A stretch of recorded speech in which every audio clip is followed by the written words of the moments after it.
Hello everyone, this is Teacher Juvie and I will be your guide for today's lesson.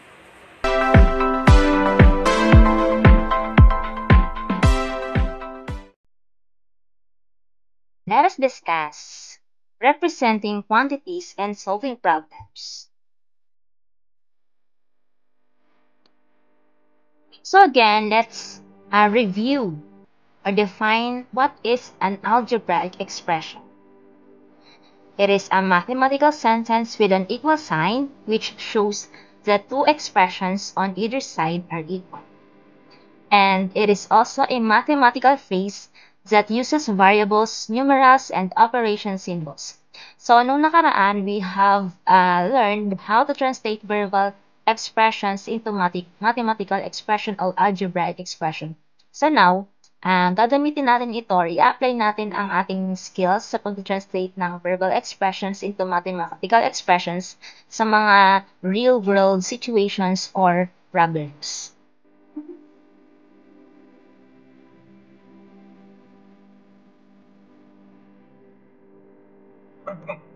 Let's take a look at this example. Arkin buys 5 boxes of face masks for 80 pesos each and 7 face shields at 6 pesos each. He gives the cashier a 1,000 peso bill. Write an expression for the total cost she buys and an equation for the amount of change she will receive. So para syempre makapag-represent tayo ng algebraic expression, we have to use variables. Let's use variable to represent the price of each item. So let M be the price of each box of face masks, which is 80 pesos. Let N be the price of each face shield, which is 6 pesos. Then let B the amount of change. Okay, so pwede na tayong mag-translate ng mga phrases doon sa ating given problem. So, first phrase natin ita-translate ay yung 5 boxes for 80 pesos each. Yun. Then, plus natin sa 7 face shields at 6 pesos each. Yun. So, yung 5 boxes for 80 pesos each will be represented by 5M. Then, we use addition symbol. Then, 7 face shields at 6 pesos each will be represented by 7. So, we have 5M plus 7. Okay, so para makuha natin yung pinaka-general algebraic expression niya, para ma-solve natin yung problem, yung given na 1,000 peso bill ay babawasan natin or minus natin yung total cost ng items na nabili niya. So, we have 1,000 minus the total cost of items is equal to the amount of change. So, we are looking for the amount of change Arkin received.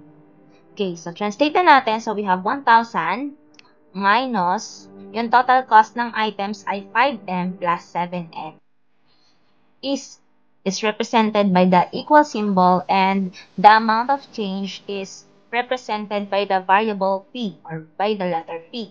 So, ang ating algebraic expression na nakuha is 1,000 minus open and close parentheses 5M plus 3N equals P.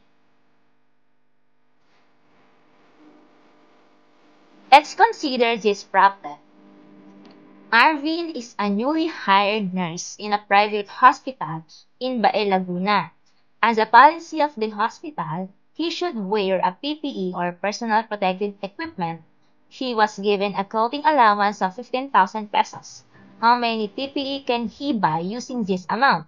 The prices of PPE depends on its brand. So, yung kanyang nakuhang clothing allowance is 15,000 pesos.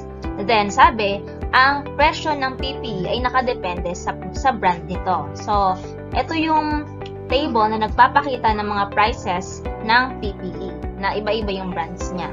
So, we have brand A, brand B, brand C, hanggang brand D. So, ang hinahanap natin ngayon is kung ilang PPE ang mabibili niya sa kanyang clothing allowance na 15,000 pesos. Okay, so based dito sa ating table, makikita nyo na doon sa clothing allowance niyang 15,000 pesos, sa brand A, ang halaga nito ay 1,500. So, ang number ng PPE na mabibili niya is 10. Then, sa brand B naman, which is 1,000 pesos, yung 15,000 pesos, i-divide natin sa 1,000 to get the number of PPE na mabibili niya. Then, brand C is 750 pesos, so we will justify the clothing allowance received to 750 pesos to find the number of PPE, which is 20. And for the brand D, which is 500 pesos, so again, we will divide the clothing allowance na 15,000 pesos by 500 pesos to get the number of PPE. So, therefore, the number of PPE he can buy using 15,000 pesos clothing allowance depends on the brand of PPE he prefers. Okay, so mag-consider pa tayo ng isa pang problem. Mr. and Mrs. Hernandez own a laundry shop. They had 134 customers this week. This is 18 fewer than last week since it is pandemic. Write an algebraic equation for the number of customers they had last week. Let's see with the number of customers they had last week. So, ang gagawin natin dito is susulat tayo ng algebraic equation for the numbers of customers na meron sila last week. So, i-represent natin yung customer last week na letter C or variable C. Okay, so ang ating i-translate na phrase ay 18 fewer than last week is 134. So, 18 fewer. So, ibig sabihin mas mababa ng 18 yung kanilang customer than last week. So, C minus 18 equals 134. Yung C natin dito is yung customer or number of customers they had last week. So, ang ating algebraic equation will be C minus 18 equals 134. And,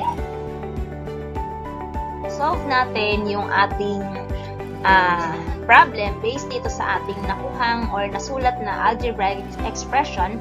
So, we have C minus 18 equals 134.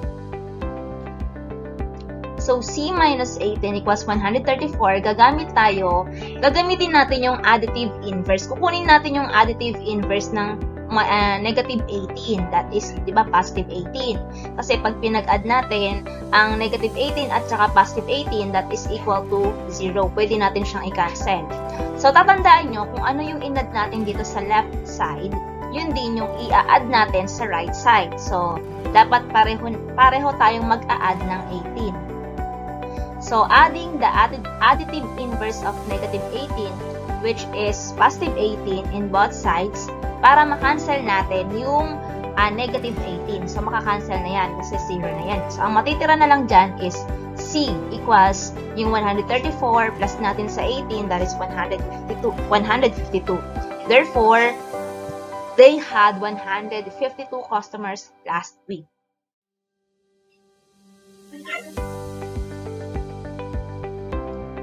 Okay, so in order for us to solve or simplify algebraic expression, we have to use the 4 basic rules for solving an equation.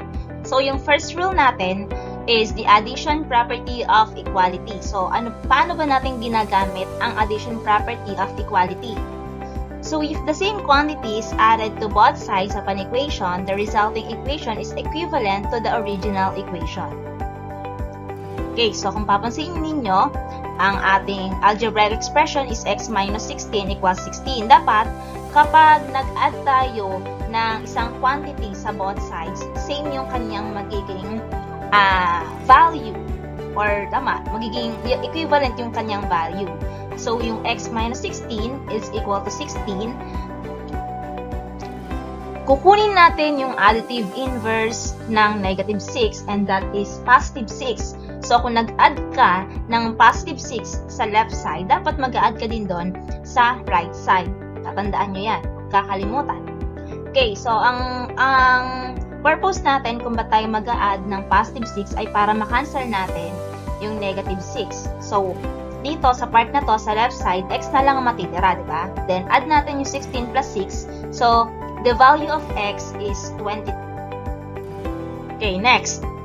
Subtraction property of equality. So, ito naman yung kabaliktaran ng addition property of equality. So, nakalagay dyan, if the same quantity is subtracted from both sides, the resulting equation is equivalent to the original. So, pag daw nag-subtract tayo ng quantity, ng parehong quantity doon sa both sides, dapat equivalent yung kanyang equation.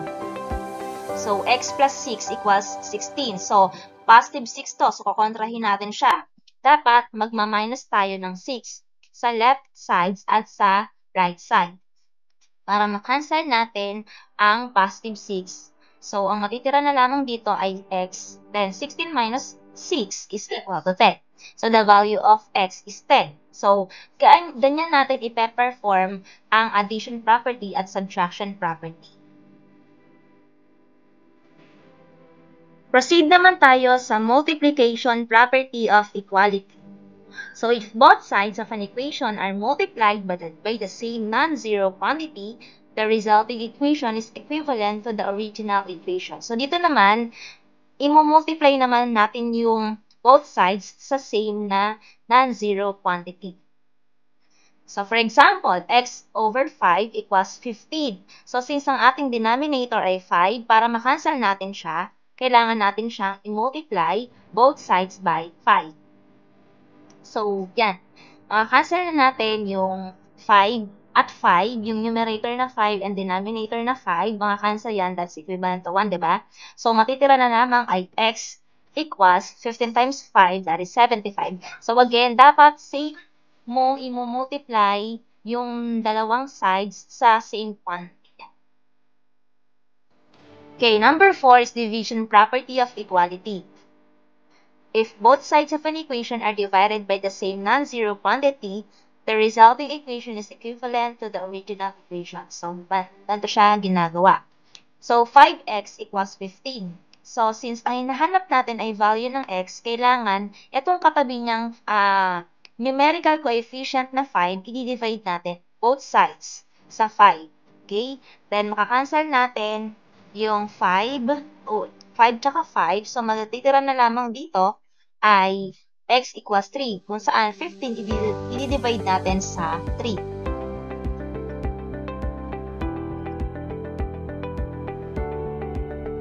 Let's try to translate and solve the following equation. So, ngayon, after nating mag-translate ng verbal expression into algebraic expression, isosolve na natin siya. I am 6 years older than twice the age of my youngest sister. If I were 66 years old, how old is my youngest sister? So, sabi dito, ang hinahanap natin dito ay yung age ng kanyang younger sister. So, let x be the age of my younger sister. So, if I were 66 years old, ang sabi dyan, I am 6 years older than twice the age of my youngest sister. So, 6 years older than, so plus tayo, 6 plus, then twice the age of my youngest sister. So, 2x. Yung x dyan ay yung age ng iyong youngest sister. Okay, then i-equate natin siya sa 66 kasi yun yung kanyang present age. So, para ma-simplify natin to, we're going to subtract 6 in both sides. Kasi positive 6 yung atin dito, so we will use the subtraction property of equality. So, kung nag-subtract ka dito ng negative 6 or ng 6, so magma-minus ka rin dito ng 6 para makancel natin yung negative 6 at 6. At ang matira na lamang dito ay 2x equals 66 minus 6 is 60. So, dito naman sa part na to, gagamitin natin ang division property of equality. Kasi kailangan yung numerical coefficient mawala. At ang matira lamang ay variable x kasi yun yung hinahanapan natin ng value. So, we divide both sides by 2. Okay, then cancel natin yung 2. Then, matitira is x, then divide 60 divided by 2 is 30. So, this is now the answer. Therefore, her youngest sister is 30 years old.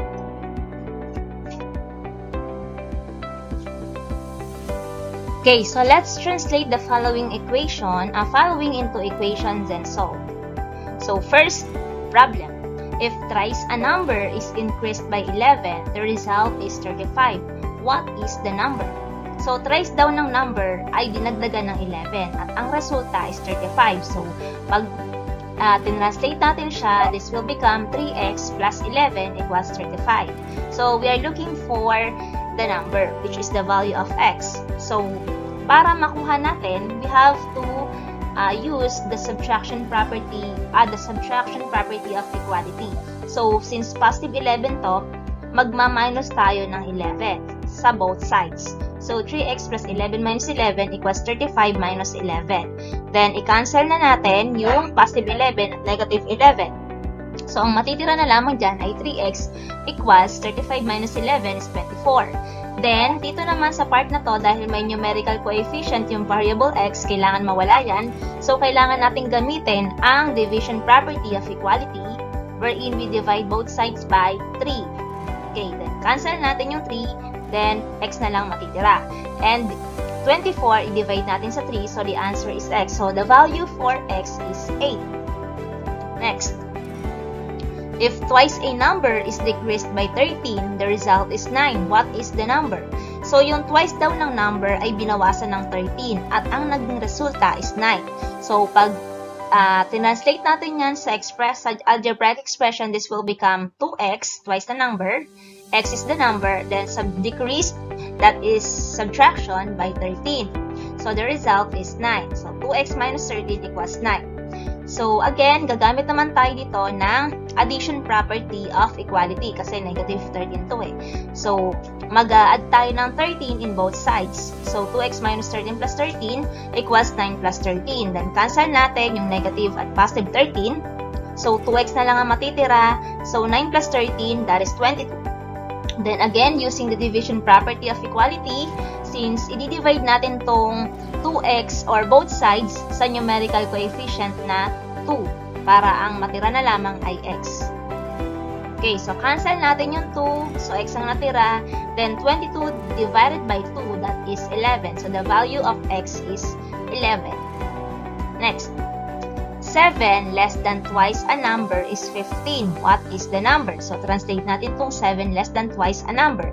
So, ibig sabihin, yung 7, ibabawas natin doon sa twice ng number and the number is x.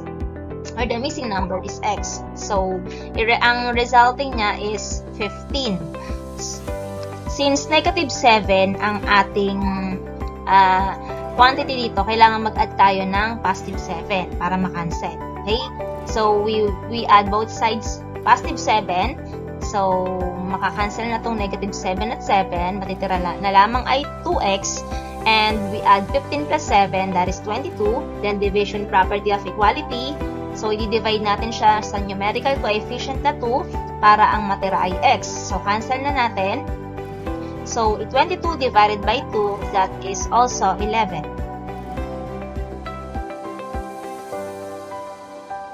6 added to thrice a number is 30. What is the number? So, yung 6 inad daw natin sa thrice ng number, that is equivalent to 30. So, 6 plus 3x equals 30. Yun yung ating translated algebraic expression. So, 6 ang ating constant dito. So, kailangan mag-minus tayo ng 6. Okay, yan. So, sa both sides, magma-minus tayo ng 6. So, makakancel natin yung negative 6 at positive 6. Then, matitira ang 3x equals 24 kasi nag-subtract na tayo ng 6 sa 30. Then, applying the division property of equality. So, we divide both sides sa numerical coefficient na 3. Cancel ang 3. And x matitira, then divide 24 by 3, so the answer is 8. So, the value for x is 8.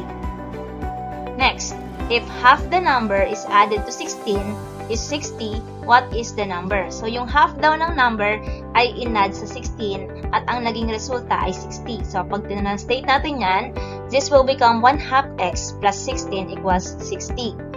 Okay, so, ito munang constant na 16, kailangan nating makancel. So, ang gagawin natin, gagamitin natin ang subtraction property of equality, kung saan magsasubtract tayo ng 16 sa both sides. Then, makakancel na yung positive 16 at negative 16, at ang may iwan na lamang dito ay 1/2 x equals 44. So, paano naging 44? Nasubtract na natin yung 16 sa 60. Then, dito naman, gagamitin naman natin dito ang multiplication property of equality, kung saan magmumultiply tayo ng 2 para makancel natin yung denominator na 2. So, cancel yung 2, ang natira ay x. Then, 44 times 2, that is 88. So, the value for x is 88. Okay, so we will solve the following equation using the 4 basic rule in solving equations. So, our first expression is 2x plus 4, or equation is 2x plus 4 equals 16.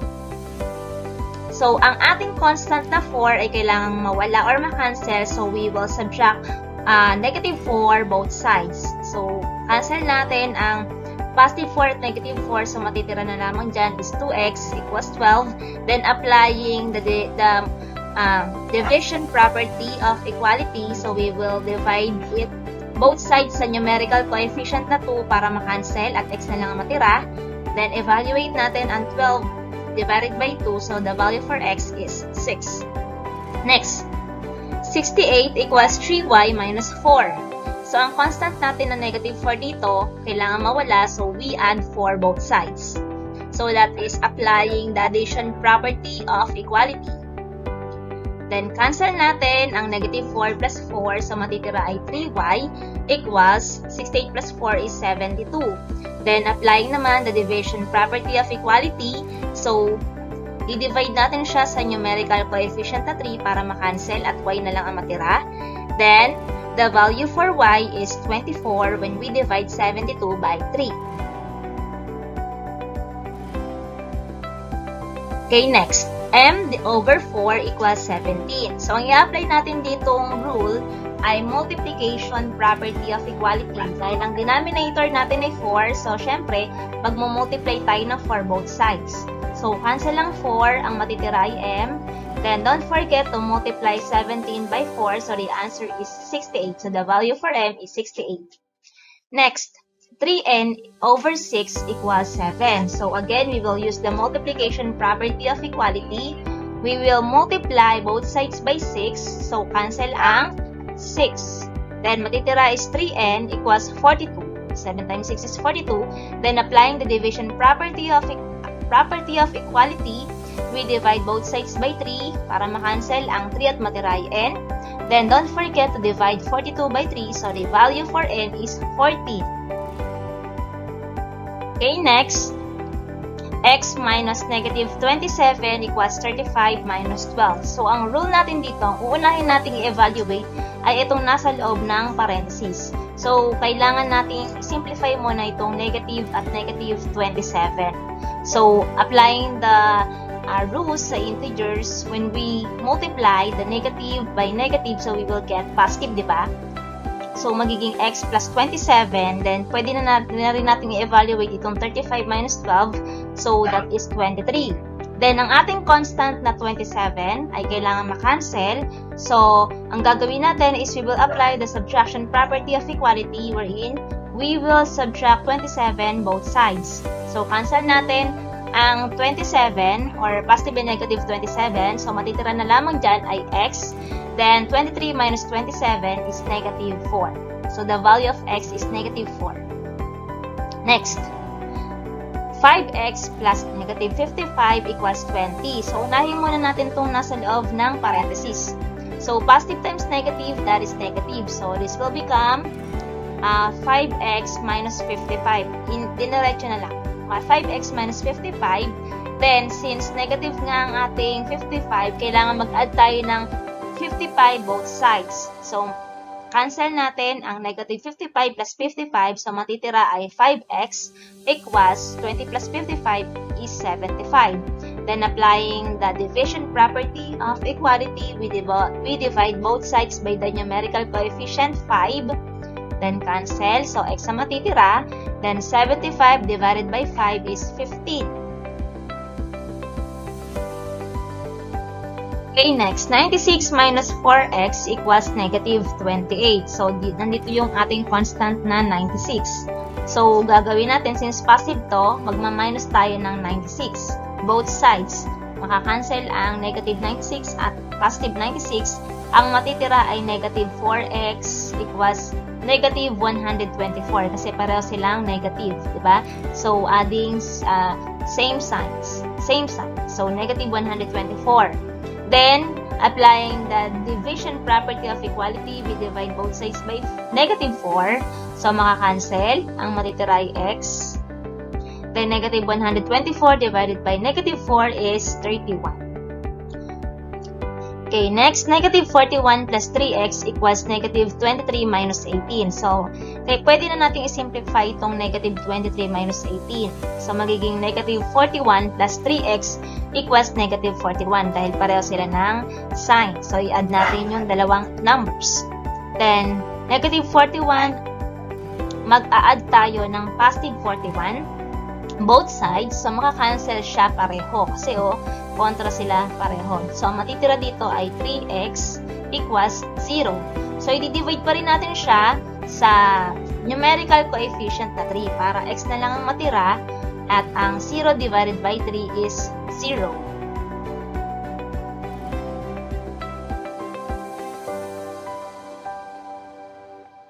Okay, ngayon naman magta-translate ulit tayo ng mga equation, then solve natin.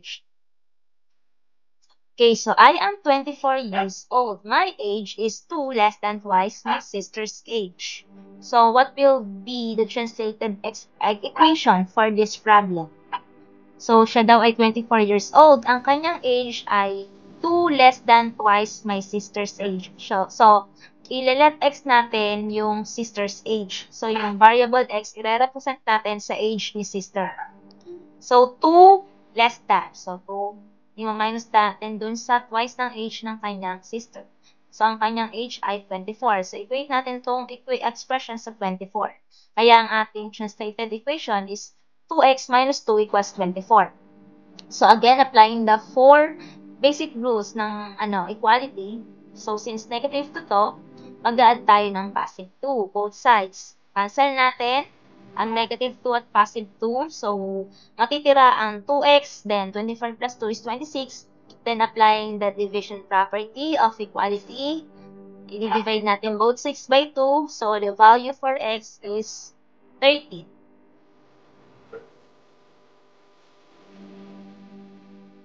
Next, Arvin has a big shop. He sold 85 cakes today. So, nakabenta siya ng 85 cakes ngayon. That is 16 cakes fewer than yesterday. So, mas mababa na 16 cakes kumpara sa benta niya kahapon. How many cakes did he sell yesterday? So, hinahanap natin ngayon kung magkano yung cake na nabenta niya kahapon. So, kapag translate natin to sa equation, this will become x minus 16 equals 85. Yung x is the value for the cakes sold yesterday.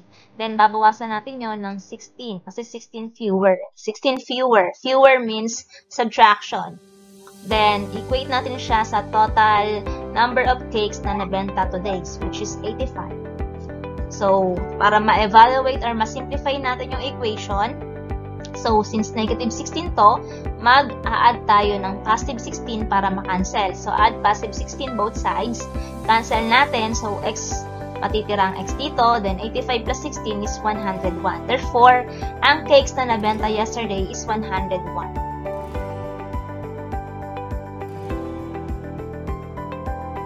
Next problem, Anne have 56 stamps that are 6 less than 1/2 of my stamps. How many stamps do I have? So, i-represent natin ang variable dito sa stamps na sa stamp mo, okay? So, 56 yung total na stamps ni Anne. So, equate natin yung equation sa 56 and that are 6 less than half ng kanyang stamp. Yung x yung stamp natin. So, 1/2 x minus 6 equals 56. Okay, so magiging ganito na ang ating equation. So, unahin muna natin tanggalin itong negative 6. So, syempre, using the addition property of equality, we add both sides 6. So, we add 6 both sides para makancel natin itong negative 6 at positive 6. Then, matitira na lamang dyan ay 1/2 x equals 6 62. So, 62 na kasi 56 plus 6 is 62. Then, ngayon naman, i-apply natin ang multiplication property of equality. Ang denominator ay 2. I-multiply natin both sides by 2 para makancel. So, x na lang matitira. And 62 times 2 is 124. So, ang total stamps na meron ako is 124.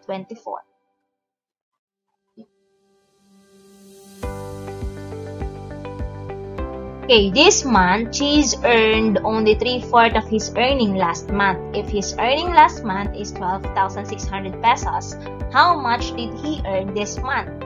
So, translate natin to. So, sabi dyan, ngayong buwan, naka-earn si Cheese ng 3/4 ng kaniyang earning last month. Kung ang earning niya last month ay 12,600, magkano yung kita niya? Or kita niya ngayon? So, gagawin natin, 3/4 daw. Ang hinahanap natin dito is yung earnings niya for this month. So, we let X be the earning for this month. So, 3/4 ng kanyang earning. Ang earning niya last month ay 12,600. So, yun. Para makuha natin yung value for X, i-multiply, o pwede natin i-cancel itong 12,600 tsaka 4 since pareho silang divisible by 4. Diba? So, 12,600 divided by 4 is 3,150, natira ang 3 dito. So, multiply natin to get the value for X, and the value of X is 9,450. And that is the total earning of Cheese this month. So, yun yung kanyang kinita, 9,450 pesos. Next, in Baguio City, a horse ride cost 120 pesos per person for the first 30 minutes. And 50 pesos naman for every additional 10 minutes. So, kada 30 minutes, ang presyo ng pagsakay dun sa horse ay 120 pesos.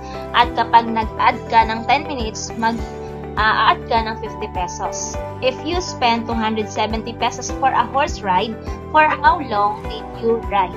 So, nahanap natin dito kung gaano katagal yung gaano kahabang oras yung ginugol niya.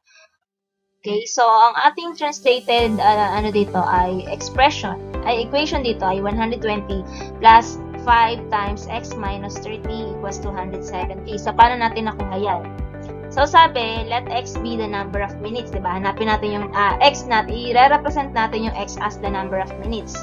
So, ang rate for every 10 minutes na yung additional 10 minutes is 50 pesos over 10 minutes, diba? And that is also equivalent to 5. So, ngayon, yung 120 pesos, i-add natin doon sa 5, multiply natin sa x minus 30. Yung x is yung minutes, diba? Number of minutes. Then, equate natin siya sa 270 pesos kasi yun yung kanyang nagastos sa kanyang horse ride. Then, i-distribute natin yung 5 sa x minus 30. So, magiging 120 plus 5x and 5 times negative 30 is negative 150. So, ngayon, pwede nating i-simplify itong 120 at negative 150. So, yan ay magiging 5x minus 30. So, we take the sign of the bigger number. So, since magkaiba sila ng sign, pinag-minus natin sila and we get negative 30. And again, equate natin siya sa 270. Then, kailangan matanggal itong negative 30. So, mag-add tayo ng 30 both sides. So, cancel natin ng 30 and positive and negative 30. Matitira na lamang dyan ay 5x equals 300. So, ito na. Yung 5x equals 300. So, again, may numerical coefficient yung x. Kailangan mawala. So, i-divide natin both sides by 5. So, x na lang matitira and 300 divided by 5 is 60. So, 60 minutes yung kanyang itinagal or in-spend doon sa horse ride niya. Kung saan, 270 pesos ang lahat ng kanyang nagastos. Pwedeng 60 minutes or 1 hour ang sagot niyo. Next activity, write an equation for each problem, then solve it. Okay, first problem. 4 friends share a box of pens. So, nag-share yung 4 na magkakaibigan sa isang box ng pens. And yung bawat isa naka-receive ng 3 pence. So, we have to write and solve the equation to find the number of pence in the box. So, we are looking for the number of pence in the box. Okay, so, ile-let x natin dito yung box of pence. So, siya yung ating gagawing variable. So, since ang box ng pence ay x, so naghati-hati daw yung apat na magkakaibigan. So, x over 4. Then, ang na-receive nilang pen ay 3. So, equate natin siya by 3. So, applying the multiplication property of equality, ang denominator natin ay 4. So, kukontrahin natin siya. Mag-multiply tayo ng 4 both sides. Para ma-cancel, ang 4, ang denominator na 4 at matira na lamang ay x. Then, don't forget to multiply 3 times 4, that is 12. So, ngayon, ibig sabihin, ang number ng pence doon sa box ay 12. Next problem. There are 56 pupils in a class. 36 of them joined the field trip. Write an equation to find the number of pupils who did not join the field trip. So, we are looking for the number of pupils na hindi sumama sa field trip. So, yun yung ating i-let x, yung number of pupils who did not join the field trip. So, ang equation natin dyan is, syempre, yung total number ng pupils sa klase, 56. Ibabawas lamang natin doon yung 36 pupils na nag-join to find the value for x, which is the number of pupils who did not join the field trip. So, 56 minus 36 is 20. So, ito yung 20 pupils na hindi sumama sa field trip. For the last problem, a car travels at an average span of 36 km per hour. Write and solve an equation to predict how many hours it will take to travel 432 kilometers if it continues at this speed. Okay, so kailangan i-apply natin dito yung ating formula sa pagkuha ng distance. So, ang pinaka-general formula dito is yung distance equals s for speed and t for the time. So, let t be the variable na gagamitin natin. Since time ang nawawala, kailangan natin i-divide ang both sides by s. Kasi t yung ating hinahanap. Okay? So, s. Cancel ngayon yung s, matitira na lang ay t or yung time. So, ngayon, ang ating magiging formula dito is t equals distance over speed.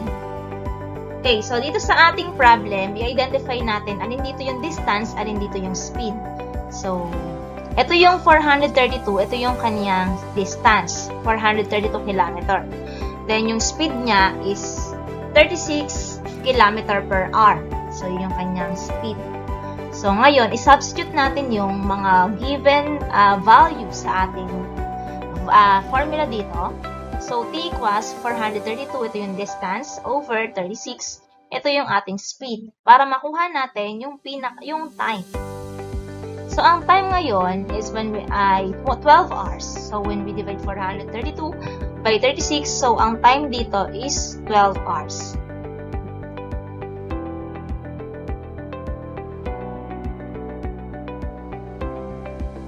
Thanks for watching this video. Hit like if you learned from this video and don't forget to subscribe on my channel. Thank you so much.